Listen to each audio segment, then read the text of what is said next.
Hello my dear students, कैसे हो सब? बहुत बढ़िया। आई नो कि आप सब बहुत बढ़िया होंगे। तो आज हम लेकर आए हैं एक नया वीडियो जिसमें हम एग्जाम्पलर के क्वेश्चंस करेंगे चैप्टर 2 के। बच्चों, पिछले वीडियो में हमने क्या पढ़ा था? सारे एनसीईआरटी के क्वेश्चंस विद डिटेल्ड एक्सप्लेनेशंस मैंने आपको बताया था एंड आई होप कि आप सबको समझ में आ गया होगा। आज हम लेकर आए हैं एग्जाम्पलर के क्वेश्चंस और ये हमारा इस चैप्टर का लास्ट वीडियो होगा। उसके बाद जो हम चैप्टर करेंगे वो मैं बाद में बताऊंगा। पहले ये चैप्टर खत्म कर लेते हैं, बहुत दिनों से अटका हुआ है। तो ये हमारा लास्ट वीडियो है। एग्जाम्पलर के सॉल्यूशंस मैं करने जा रहा हूं। आप सबको बोर्ड्स एग्जाम में बहुत हेल्प होने वाली है। तो आज का डिटेल्ड वीडियो देखने के लिए अपने फोन से चिपक जाइए एकदम, और कम से कम 40 मिनट या 45 मिनट वहां से उठिए मत। तो चलो शुरू करते हैं। एग्जाम्पलर का जो पहला क्वेश्चन है इसमें भी हम वही करेंगे जैसे जो एनसीईआरटी के क्वेश्चंस में हमने लिया था।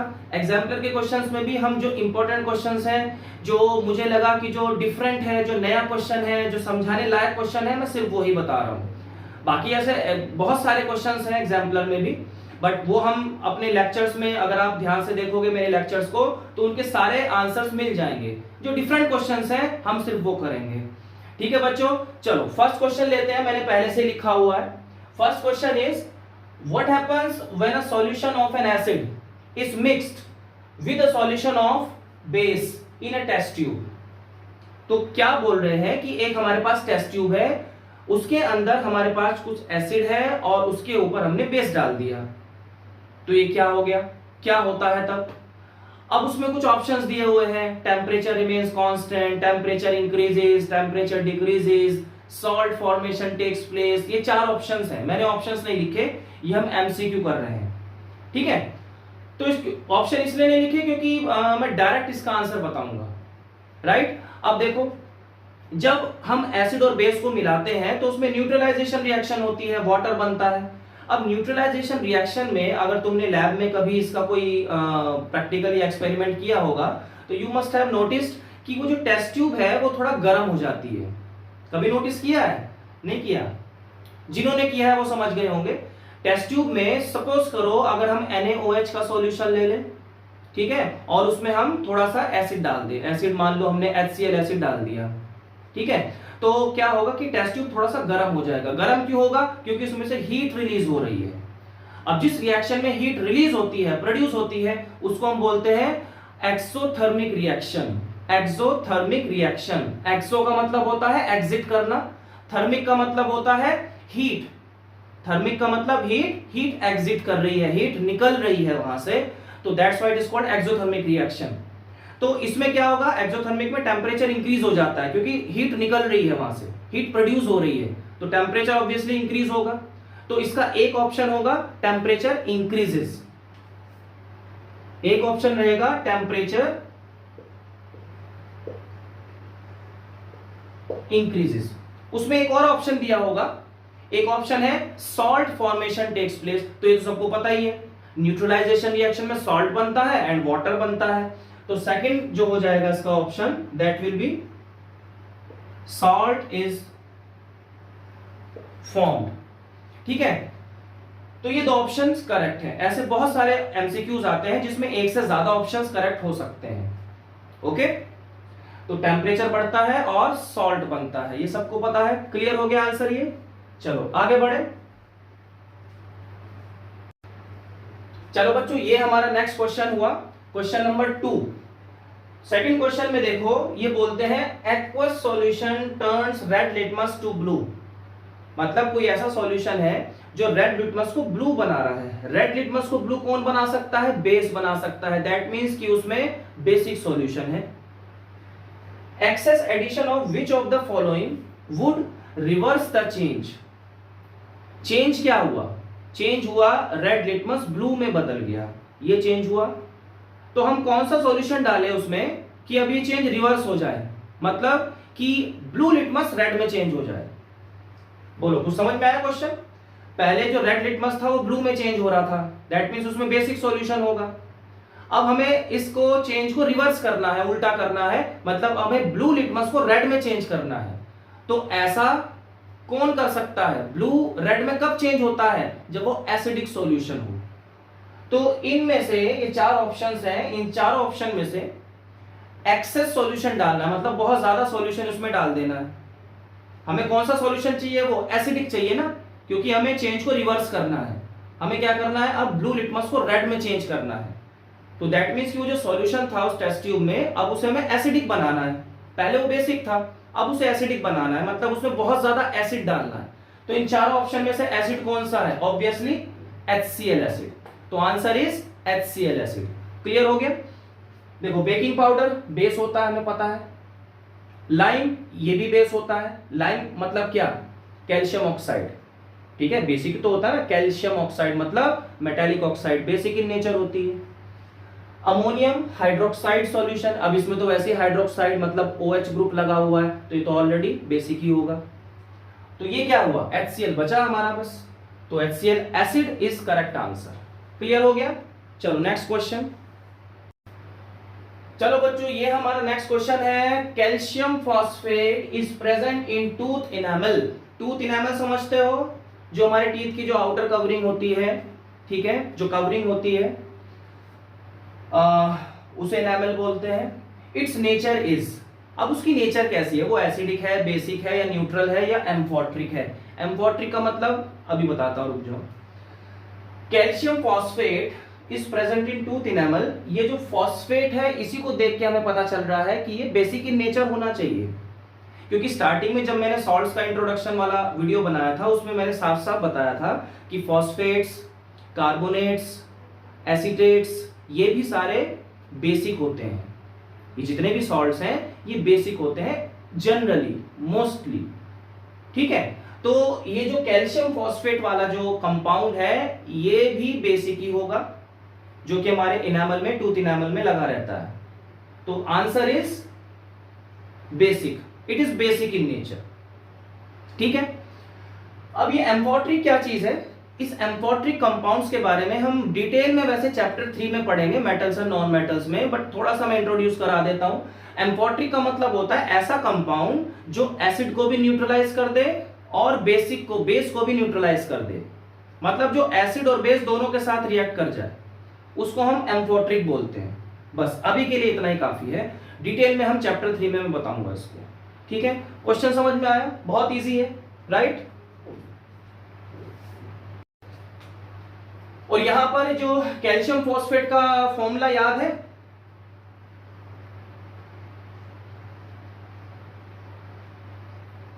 ये फॉर्मूला होता है Ca3PO4 होल ट्वाइस। ये PO4 क्या है, ये फॉस्फेट ग्रुप है, और ये कैल्शियम हमारा मेटल है। बात समझ में आ गई, ठीक है। तो दिस इज द फॉर्मूला। ये कुछ फॉर्मूले हैं, इनको ऐसे लिस्ट बना लो, ठीक है, एक टेबल बना लो, ये सारे फॉर्मूले लिख लो, बहुत काम आते हैं ये, ठीक है। चलो आगे बढ़े, next question. Now student this is our question number 7। Question number 7 में क्या है, a sample of soil is taken, ठीक है। एक सैंपल लिया हमने सॉइल का, उसमें पानी मिला दिया अच्छे से। वैसे सॉइल पानी में डिसॉल्व नहीं होगा, आई मीन टू से कि एक वाटर लिया, उसके अंदर हमने सॉइल डाल दिया, वो सॉइल थोड़ी देर में सेटल डाउन हो जाएगा, ठीक है। ओके सेटल हो गया, it is allowed to settle. अब उसके सॉल्यूशन के अंदर the clear supernatant solution, supernatant का मतलब होता है क्लियर सॉल्यूशन। सुपरनेटेंट वर्ड का मतलब क्या है कि क्लियर है वो, ठीक है, क्योंकि जो सॉइल थी वो तो सब नीचे बैठ गई, अब ऊपर का जो पानी बचेगा वो क्लियर होगा, दैट इज कॉल्ड सुपरनेटेंट। अब ये जो सुपरनेटेंट सॉल्यूशन है, इसमें पीएच पेपर हमने डाला, तो जो पीएच पेपर का जो कलर है वो हो गया येलोइश ऑरेंज। येलोइश ऑरेंज इसका मतलब वो जो सॉइल है वो कैसी होनी चाहिए बताओ, एसिडिक, बेसिक या न्यूट्रल, सोच के बताओ, सोचो थोड़ा सा, वो सॉइल कैसा होना चाहिए, एसिडिक, न्यूट्रल या basic. That must be acidic, क्योंकि जो ऑरेंज कलर है, येलो कलर है, ऑरेंज कलर है, रेड कलर है, येलो कलर है, ये सारे किस में आते हैं, एसिडिक सॉल्यूशन में ही आते हैं ना। तो वो जो सॉइल है दैट इज एसिडिक। तो ये जो हमारा सॉल्यूशन बना, सॉल्यूशन नहीं बोलेंगे इसको एक्चुअली, ठीक है, सॉल्यूशन तो होमोजीनियस होता है, ये हेट्रोजीनियस बना है हमारा, लेकिन फिर भी ये जो मिक्सचर बना, मिक्सचर तो बोल सकते हैं ना, तो ये जो मिक्सचर बना, ये जो मिक्सचर है वो हमारा कैसा हुआ, एसिडिक हुआ। दैट मींस कि वो सॉइल जो है एसिडिक है। अच्छा अब क्वेश्चन ये है, which of the following would change the colour of this pH paper now. अभी जो पीएच पेपर का कलर है कैसा है, येलोइश ऑरेंज है। अब इसका कलर हमें किस में चेंज करना है, ग्रीनिश ब्लू में। ग्रीनिश ब्लू मतलब हमें जाना है अब ब्लू कलर की तरफ। बीच में क्या होता है, बीच में कौन सा कलर होता है न्यूट्रल का, ग्रीन कलर होता है। ठीक है, ग्रीन कलर से जब हम राइट साइड में ऐसे बढ़ते हैं तो वो ब्लू कलर का हो जाता है, डार्क ब्लू, फिर पर्पल, वॉयलेट, इस तरह से हो जाता है। दैट मीन्स अब हमें बढ़ना है बेसिक की तरफ। लेफ्ट साइड में क्या है, एसिडिक, जिसमें कौन से कलर आते हैं, yellow, orange, red, dark red, ये कलर आते हैं। ठीक है, राइट साइड में चलते हैं तो कैसे कलर आते हैं, डार्क ग्रीन हो गया, फिर ग्रीनिश ब्लू हो गया, डार्क ग्रीनिश ब्लू हो गया, पर्पल, वॉयलेट, इस तरह से। ठीक है, तो हमें मतलब वो ब्लू कलर चाहिए। दैट मीन्स कि इस सॉल्यूशन को हमें बेसिक बनाना है, राइट। अब बेसिक बनाने के लिए हमें क्या चीज उसमें डालनी पड़ेगी, क्या लेमन जूस डालेंगे, ये तो खुद ही एसिडिक है भाई। विनेगर डालेंगे, ये भी एसिड है। कॉमन सॉल्ट डालेंगे, ये तो न्यूट्रल होता है। ठीक है, कॉमन सॉल्ट मतलब NaCl, न्यूट्रल ही होता है ना, तो इससे कोई फर्क नहीं पड़ेगा। एंटासिड डालेंगे, what is antacid, antacid is basic in nature. Antacid is basic in nature. कौन सा होता है, सोडा, बेकिंग सोडा है ना। NaH क्या होता है, CO3, सोडियम हाइड्रोजन कार्बोनेट ही तो होता है ना, तो क्या वो बेसिक हुआ, तो मतलब एंटासिड डालेंगे। Antacid is the correct answer. बोलो समझ में आई बात, क्लियर हो गया क्वेश्चन। चलो बच्चों, ये हमारा नेक्स्ट क्वेश्चन है, which of the following gives the correct increasing order of acidic strength. Increasing order of acidic strength, that means कि हमें सबसे वीक एसिड पहले लिखना है, उसके बाद स्ट्रॉन्ग, उसके बाद स्ट्रॉन्ग, इस तरह से लिखना है, इंक्रीजिंग ऑर्डर में लिखना है। ठीक है, कौन ज्यादा स्ट्रॉन्ग एसिड है वो सबसे बाद में यानी कि लास्ट में आएगा। बात समझ में आ गई, तो ओके, पहला ही समझ में आ गया। पहला होगा वाटर, एसिटिक एसिड, HCl, यही तो होगा ना इंक्रीजिंग ऑर्डर। सबसे छोटे से शुरू करके, सबसे कमजोर से शुरू करके, वीक से शुरू करके स्ट्रॉन्ग तक जाना है इंक्रीजिंग ऑर्डर में।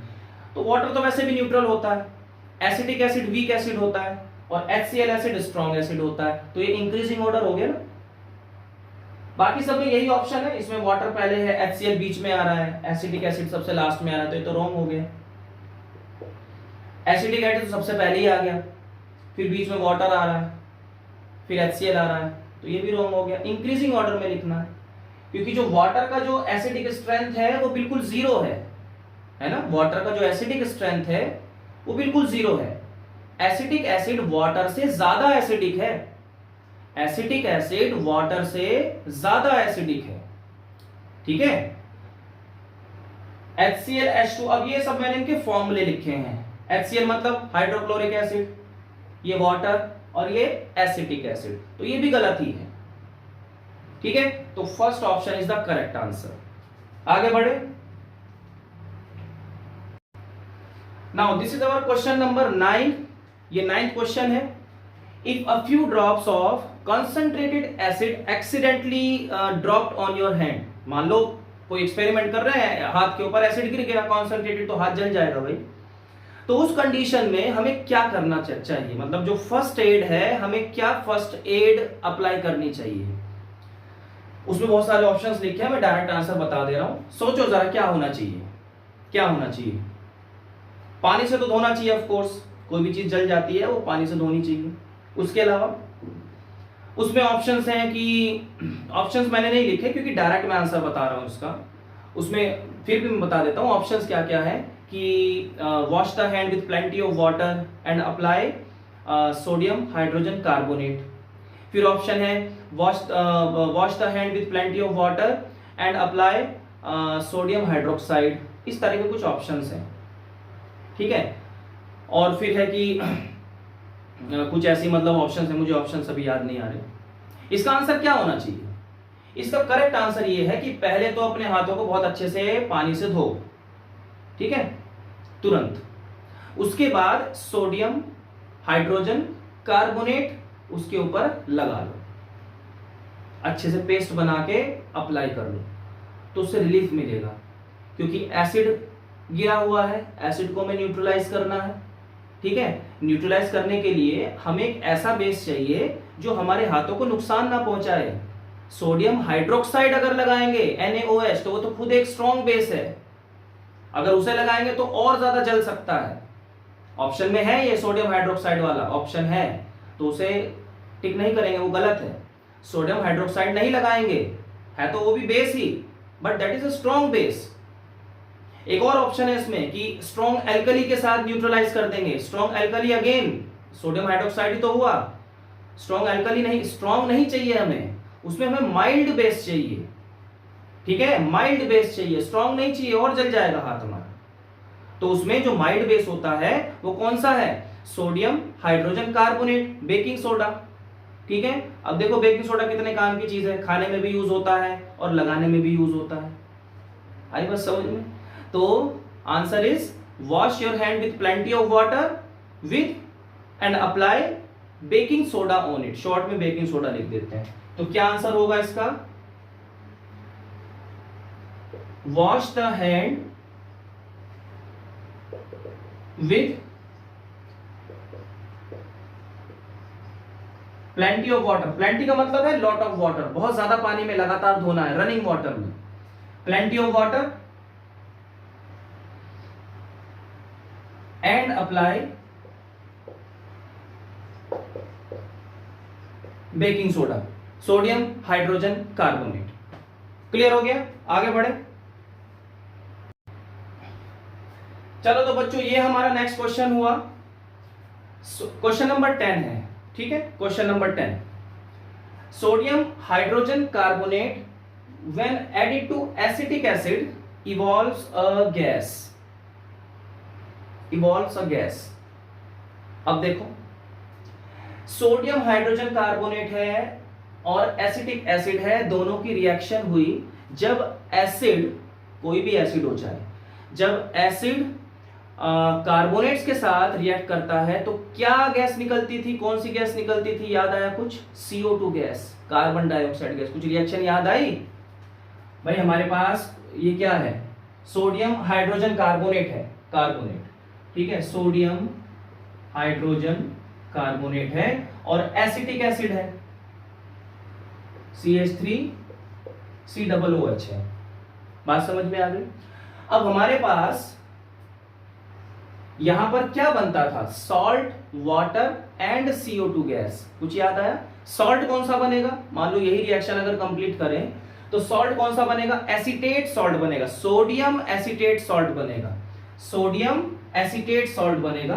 तो इट विल बी CH3COO। बच्चों दिखाई दे रहा है उधर कॉर्नर का? हाँ,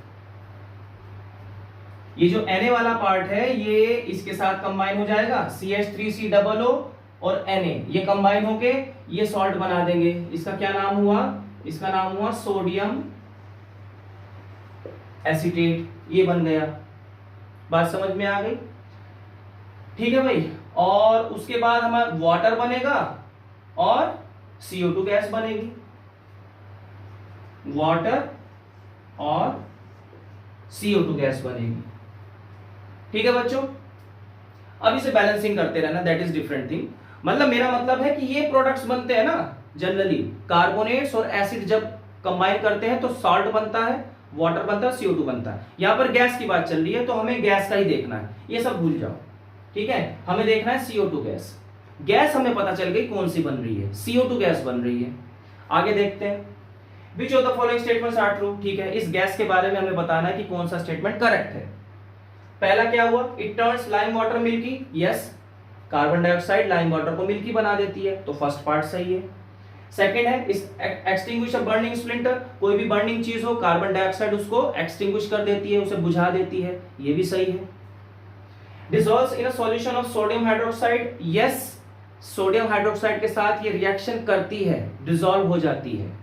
ठीक है, रिएक्शन लिखो इस, अभी रुको, अभी बताता हूं, रुको। फोर्थ देख लेते हैं। It has a pungent order. Order मतलब स्मेल और पंजेंट मतलब, अब स्मेल है तो मैं इसको वर्ड्स में कैसे बताऊं? स्मेल को तो हम फील कर सकते हैं ना, तो इसको मैं कैसे बताऊं, देखो बहुत ही पंजेंट स्मेल ना, बहुत तेज स्मेल होती है, बहुत स्ट्रॉन्ग अनप्लेजेंट स्मेल होती है, उसको हम सहन नहीं कर सकते, ठीक है, इतनी स्ट्रॉन्ग स्मेल होती है, उसे पंजेंट स्मेल बोलते हैं। जैसे कुछ गैसेस होती है, अमोनिया गैस, अमोनिया की जो है बहुत पंजेंट, बहुत स्ट्रॉन्ग स्मेल होती है उसकी, अमोनिया गैस की, इसलिए उसको पॉइजनस बोलते हैं ना। अमोनिया गैस ठीक नहीं होती, हमारी हेल्थ के लिए हार्मफुल होती है। और जो हाइड्रोक्लोरिक गैस है, हाइड्रोक्लोरिक गैस भी होती है, हाइड्रोक्लोरिक गैस की भी पंजेंट स्मेल होती है, ठीक है, मतलब बड़ी अनप्लेजेंट और स्ट्रॉन्ग स्मेल होती है, that is called pungent smell. Okay, तो ये तो नहीं है, कार्बन डाइऑक्साइड की पंजेंट स्मेल नहीं होती, ठीक है, इसकी पंजेंट स्मेल नहीं होती, ऑक्सीजन की भी पंजेंट स्मेल नहीं होती। क्लियर होगी बात? तो मतलब कि first, second and third parts are correct, first second and third, first second and third parts are correct, ठीक है। हाँ, इसकी रिएक्शन देखो, dissolves in solution of sodium hydroxide, मतलब CO2 गैस को अगर हम एक्वस सोडियम हाइड्रोक्साइड में पास कराते हैं तो क्या बनता है भाई, तो हमारे पास कार्बोनेट, कौन सा कार्बोनेट बनेगा, sodium carbonate and water, sodium carbonate and water. Generally कोई भी बेस हो, बेस जब CO2 के साथ रिएक्ट करते हैं तो सॉल्ट बनता है और वाटर बनता है, मतलब कार्बोनेट्स बनेंगे और वाटर बनेगा। कुछ समझ में आ रहा है ये क्या चल रहा है, क्यों बनेगा? देखो कहीं की रिएक्शन कहीं निकल जाती है, ये रिएक्शन समझ में आ रही है? देखो क्या है रिएक्शन, सुन लो ध्यान से।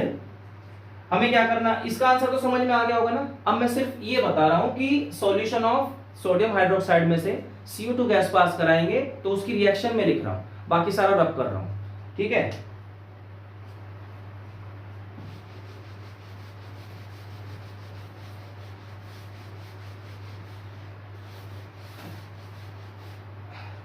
देखो हाँ, हमारे पास क्या था, NaOH था एक्वस फॉर्म में, ठीक है, और हमारे पास क्या था, CO2 था, right. Now listen carefully, NaOH क्या है, बेस है, CO2 क्या है, non metallic oxide. Non metallic oxide कैसी होती है भाई, एसिडिक होती है, नहीं होती। नॉन मेटालिक, कार्बन क्या है, नॉन मेटल है, और ये O2 क्या है, ऑक्सीजन है, तो नॉन मेटालिक ऑक्साइड हुआ। नॉन मेटालिक ऑक्साइड क्या होता है, एसिडिक इन नेचर होती है, तो दैट मींस कि ये क्या हो गया, एसिड हो गया। CO2 is acid, acidic in nature बोलेंगे, एसिड नहीं, एसिडिक इन नेचर, ठीक है। NaOH क्या है, बेस है, तो मतलब एक तरह से हम क्या कर रहे हैं, हम बेस और एसिड की रिएक्शन करा रहे हैं ना, तो क्या होगा, न्यूट्रलाइजेशन रिएक्शन होगी। न्यूट्रलाइजेशन में क्या होता है, एक सॉल्ट बनता है, एक वाटर बनता है, वही तो बन रहा है यहां पर। क्या बन रहा है, Na2CO3 प्लस H2O।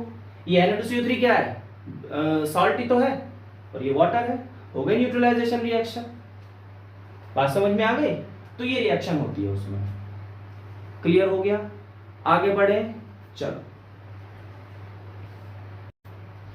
चलो बच्चों, ये हमारा नेक्स्ट क्वेश्चन हुआ। PH of gastric juices released during digestion. Digestion के दौरान जब हम खाना खाते हैं तो खाना कहां जाता है, स्टमक के अंदर जाता है। स्टमक के अंदर कुछ गैस्ट्रिक जूसेस रिलीज होते हैं, कौन सा, मेनली कौन सा एसिड वहां पर रिलीज होगा, HCl एसिड रिलीज होता है, ठीक है, that is a part of gastric juices. तो HCl एसिड है, बहुत स्ट्रॉन्ग एसिड है, तो उसका पीएच जो है दैट मस्ट बी अराउंड 1, ठीक है। तो अराउंड 1 का मतलब क्या हुआ, लेस देन 7। ऑप्शंस में दिया हुआ है more than 7, equal to 7, less than 7, तो we will tick on less than 7।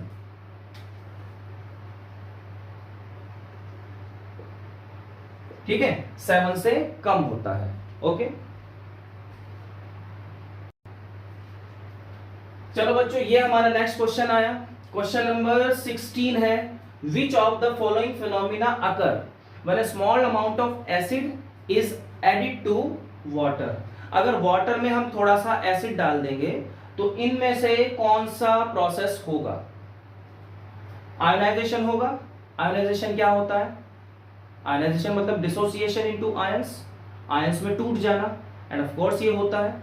अगर हम एसिड को वाटर में डालेंगे तो हाइड्रोजन आयंस अलग हो जाएंगे, तो आयनाइजेशन होगा, आयंस बन रहे हैं, उसमें हाइड्रोजन आयंस बन रहे हैं। बात समझ में आ गई? धीरे धीरे बोलना पड़ेगा। न्यूट्रलाइजेशन, न्यूट्रलाइजेशन होता है, न्यूट्रलाइजेशन तो बेस और एसिड में ही होगा, वाटर का कोई रोल नहीं होता उसमें, ठीक है। न्यूट्रलाइजेशन नहीं होगा, आयोनाइजेशन होगा। सॉल्ट फॉर्मेशन, क्या सॉल्ट बनता है? नहीं बनता। हम एसिड वाटर में डालेंगे तो कोई सॉल्ट नहीं बनता। डाइल्यूशन, यस डाइल्यूशन होता है, हमने डाइल्यूट कर दिया, हमने उस एसिड को डाइल्यूट कर दिया, और डाइल्यूट करने का तरीका भी यही होता है, वाटर के ऊपर हम एसिड डालते हैं, ये तो तरीका होता है डाइल्यूशन का। तो D and A both are correct, ionisation भी होगा, डाइल्यूशन भी होगा। क्लियर हो गई बात? चलो बच्चों, नेक्स्ट क्वेश्चन है, which of the following can be used as acid base indicator by visually impaired student.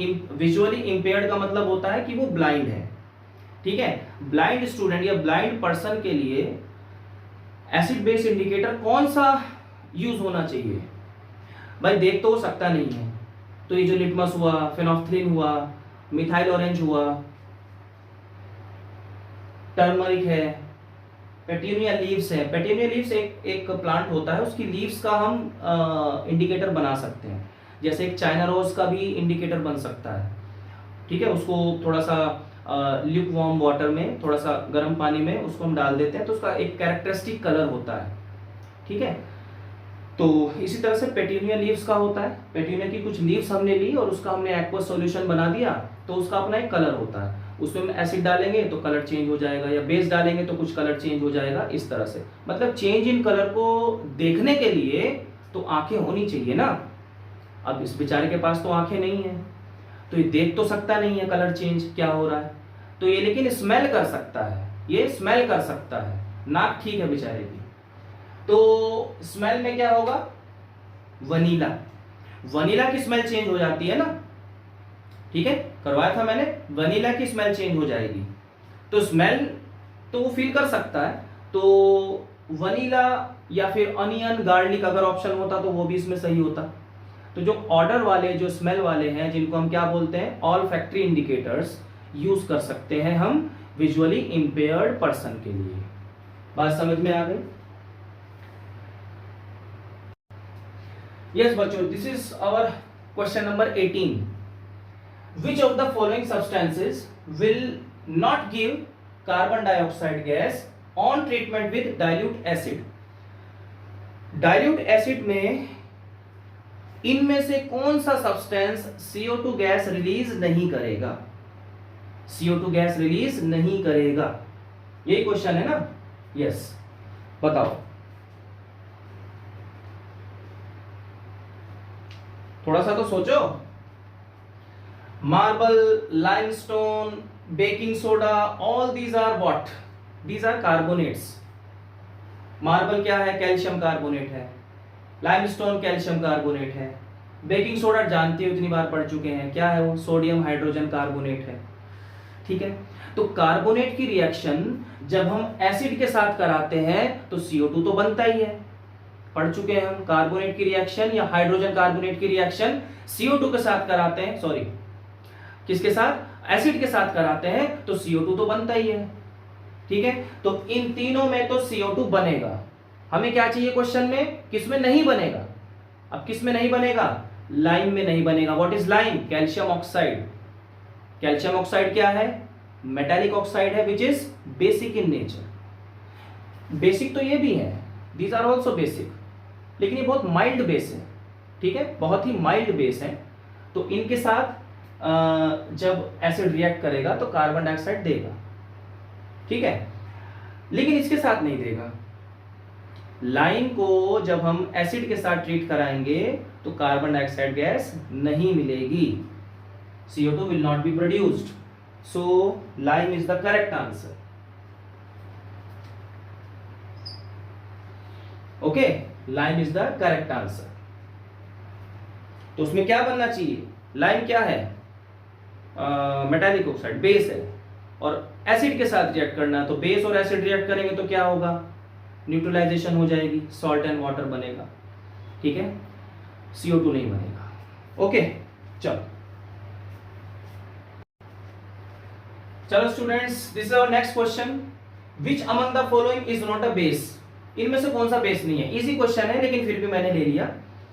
पहला NaOH, ये तो कोई बच्चा भी बता देगा ये बेस है, हमें बताना कौन बेस नहीं है, तो NaOH तो कोई बच्चा भी बता देगा कि ये बेस है। KOH भी कोई भी बच्चा तो नहीं बताएगा, थोड़ा सा बड़ा होना पड़ेगा, तो थोड़ा सा बड़ा होकर बताएगा, but it is a base. NH4OH बच्चा नहीं बता पाएगा, और बड़ा होना पड़ेगा, लेकिन ये बेस है। C2H5OH इसको तो बड़े ही बता सकते हैं भाई, बच्चे नहीं बता सकते। This is the correct answer, ये अल्कोहल है। All these are bases. Ammonium hydroxide is a base, potassium hydroxide is a base, and this is also base, sodium hydroxide. अब जरूरी नहीं है, शायद मैंने ये भी बताया था, जरूरी नहीं है जिसमें OH ग्रुप हो वो हमेशा बेस हो। बेस की कुछ अपनी प्रॉपर्टीज होती हैं, वो भी फॉलो करनी पड़ती हैं उस कंपाउंड को बेस होने के लिए, ठीक है। इट शुड न्यूट्रलाइज एसिड, ये सबसे इंपॉर्टेंट प्रॉपर्टी होती है। किसी भी कंपाउंड को बेस बनने के लिए सबसे इंपॉर्टेंट क्या दिखाना पड़ेगा उसको, कि वो एसिड को न्यूट्रलाइज कर देता है, ठीक है। ये उसकी सबसे बड़ी आइडेंटिटी होती है, पहचान होती है, तभी वो बेस कहलाएगा। ये तीनों किसी भी एसिड को न्यूट्रलाइज कर सकते हैं, लेकिन ये नहीं कर सकता। इसमें OH ग्रुप है लेकिन ये नहीं कर सकता, ठीक है। ये कौन सा OH ग्रुप है, ये अल्कोहलिक ग्रुप है। This is alcohol, ethyl alcohol है ये, ठीक है, इथाइल अल्कोहल है। तो ये किसी एसिड वगैरह को इतना न्यूट्रलाइज नहीं करता, that's why it is not a base, ये बेस नहीं होगा। क्लियर हो गया। चलो स्टूडेंट्स, ये हमारा नेक्स्ट क्वेश्चन आया, विच of the following statement is not correct. ये 4 स्टेटमेंट्स हैं, इनमें से कौन सा करेक्ट नहीं है। ऐसे क्वेश्चंस बड़े कंफ्यूजिंग होते हैं, तो सारे स्टेटमेंट बड़े ध्यान से पढ़ा करो, ठीक है। इनमें से किसी भी तरह से क्वेश्चन पूछ सकते हैं कि विच of the following statement is correct, कौन सा करेक्ट है, या विच इज नॉट करेक्ट भी पूछ सकते हैं, ठीक है। So we have to be very careful. पहला क्या है, all metal carbonates react with acid to give salt, water and CO2। कई बार पढ़ चुके हैं, कार्बोनेट्स एसिड के साथ रिएक्ट करता है तो ठीक है, सॉल्ट बनता है, CO2 बनता है, वाटर बनता है, दैट मीन्स ये करेक्ट है, ठीक है, छोड़ो उसको। Next, all metal oxides react with water to give salt and acid. ये मुझे थोड़ा गड़बड़ लग रहा है। मेटल ऑक्साइड्स क्या होते हैं, metal oxides basic in nature होते हैं ना, metal oxides basic in nature होते हैं, तो यानी कि बेस मान लें अगर उनको, और बेस अगर वाटर के साथ रिएक्ट करता है, कोई भी बेस अगर वाटर के साथ रिएक्ट करता है तो क्या सॉल्ट और एसिड बनाता है? नहीं, ऐसे तो कोई रिएक्शन हमने नहीं पढ़ी और ऐसा होता भी नहीं है, ठीक है। वाटर के साथ तो कैसी रिएक्शन होती है, वो तो एक्वस सॉल्यूशन बन जाता है, उसमें क्या है, कोई एसिड वगैरह तो नहीं बनता, ठीक है। तो ये रॉन्ग लग रहा है मुझको, आगे भी पढ़ लेते हैं, हो सकता है एक से ज्यादा ऑप्शन सही हो, हमें तो रॉन्ग स्टेटमेंट देखना है ना। तो बी पार्ट रॉन्ग है, सी पार्ट देखो, कभी कभी ऐसा होता है ना, बच्चे क्या करते हैं, मान लो बी पार्ट पढ़ा और वो सही लग रहा है, उसको टिक कर दिया बस। ऐसा भी हो सकता है कि जो नेक्स्ट पार्ट्स है वो और ज्यादा सही हो, हमें मोस्ट अप्रोप्रिएट आंसर देखना होता है, मोस्ट अप्रोप्रिएट, जो सबसे परफेक्ट आंसर हो। तो ऐसा भी हो सकता है कि अगले ऑप्शंस इससे ज्यादा सही हो, तो सारे ऑप्शंस पढ़ा करो ध्यान से। सी देखते हैं, some metals react with acid to give salt and hydrogen gas. Yes, ठीक है, मेटल्स एसिड के साथ रिएक्ट करते हैं, सॉल्ट बनता है और हाइड्रोजन गैस रिलीज होती है, ये सही है, तो इसको भी नहीं करना हमें। Some non metal oxides, non metallic oxides जो होती है which is acidic in nature, which are acidic in nature, react with water to form acid, ये सही है, क्योंकि नॉन मेटेलिक ऑक्साइड जैसे मान लो CO2 है, वो वाटर के साथ रिएक्ट करके क्या बना देती है, कार्बनिक एसिड बनाती है ना। तो नॉन मेटेलिक ऑक्साइड क्योंकि एसिडिक इन नेचर होते हैं, तो किसी भी एसिडिक सब्सटेंस को हम वाटर में डालेंगे तो वो वाटर एसिडिक ही हो जाएगा ना, पूरा सॉल्यूशन जो बनेगा पूरा एसिड बन जाएगा, तो ये भी सही है। तो मतलब कि बी ऑप्शन को हमें टिक करना है, ये इनकरेक्ट है, बाकी सब करेक्ट है। आओ बच्चों, ये हमारा नेक्स्ट क्वेश्चन आया, क्वेश्चन नंबर 27। क्या है? Which of the following statement is true. अब देखो ये ट्रू वाला आ गया, इससे पहले कौन सा था? इससे पहले था इनकरेक्ट वाला, अब ये करेक्ट वाला हमें सेलेक्ट करना है। When HCl gas is passed through water, जब HCl को हम वाटर में से पास कराएंगे गैस को, तब क्या होता है? एसिड बन जाता है ना। और एसिड बनने की पहचान क्या होती है? कि उसमें हाइड्रोजन आयंस रिलीज होंगे वाटर के अंदर। ठीक है, इतना समझ में आ गया। आओ ऑप्शन पढ़ते हैं। It doesn't ionise in the solution as it is a covalent compound. HCl जो है वो कोवलेंट कंपाउंड नहीं होता, वो एक आयनिक कंपाउंड होता है जिसमें H के ऊपर पॉजिटिव चार्ज और Cl के ऊपर नेगेटिव चार्ज होगा, और दोनों आपस में प्लस और माइनस आपस में अट्रैक्शन के कारण कंबाइंड रहेंगे। उसको हम आयनिक कंपाउंड्स बोलते हैं। That we will study in chapter 3 detail में। ठीक है, तो अभी के लिए क्या है कि अच्छा, कोवलेंट कंपाउंड्स क्या होते हैं? कोवलेंट का मतलब जिसमें जो इलेक्ट्रॉन्स हैं वो पूरी तरह से ट्रांसफर नहीं होते, इलेक्ट्रॉन शेयर होते हैं। Electrons are shared between two क्या बोलेंगे, एटम्स। ठीक है, दो या दो से ज्यादा, मतलब उसमें शेयरिंग होती है इलेक्ट्रॉन्स की। That we will study in chapter 4। ठीक है, तो अभी के लिए क्या है कि HCl जो है वो आयनिक कंपाउंड होता है, और आयनिक कंपाउंड वाटर में ब्रेक हो जाता है आयंस में। तो पहला तो रॉन्ग हो गया। B part, it ionises in the solution. Yes, it is correct. वो पहले हम बता चुके हैं कि ये सॉल्यूशन में आयोनाइज हो जाएगा, तो this is correct. Okay, it gives both hydrogen and hydroxyl ions. ऐसा तो पॉसिबल नहीं है कि भाई कोई एक हाइड्रोजन आयंस भी दे दे और हाइड्रोक्सिल आयंस भी दे दे। ठीक है, ऐसा पॉसिबल नहीं है कि दोनों एक साथ इक्वल अमाउंट में हाइड्रोजन आयंस भी रिलीज हो और हाइड्रोक्सिल भी हो। हाँ, ये हो सकता है कि भाई जैसे हमने एक क्वेश्चन पढ़ा था कि बेस में कुछ हाइड्रोजन आयंस भी रिलीज होते हैं। अब बेस में हाइड्रोक्सिल आयंस तो रिलीज होंगे ही, OH माइनस वाला जो ग्रुप है वो तो रिलीज होता ही है, लेकिन थोड़े से बहुत नेग्लिजिबल अमाउंट में हाइड्रोजन आयंस भी रिलीज होते हैं। बट वो नेग्लेक्ट कर सकते हैं, वो नेग्लिजिबल है, बहुत कम है। उसमें मेन क्या रिलीज होता है? हाइड्रोक्साइड आयंस या हाइड्रोक्सिल जिसको बोलते हैं। ठीक है, ओके, तो ये भी क्या हो गया? ये भी गलत हो गया।